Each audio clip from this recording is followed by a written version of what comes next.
Phonics Monster. Today we will learn the long I sound. It says I. Rule number 1. I with magic E.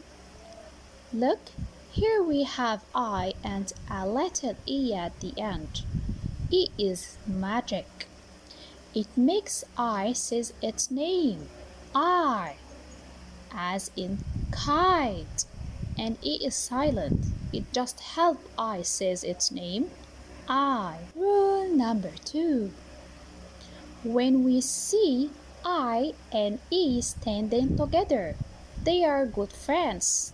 They make the sound I, as in pie. Rule number 3. Sometimes I take two friends, D and H, and together they say I, as in light. Super. So we learn 3 ways to make long I. I with magic E, say I. E together, our friends do, say I. And IDH, I with D and H, say I. Say them with me.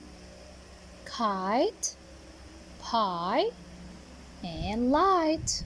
Good job, everyone. Thank you. Bye-bye.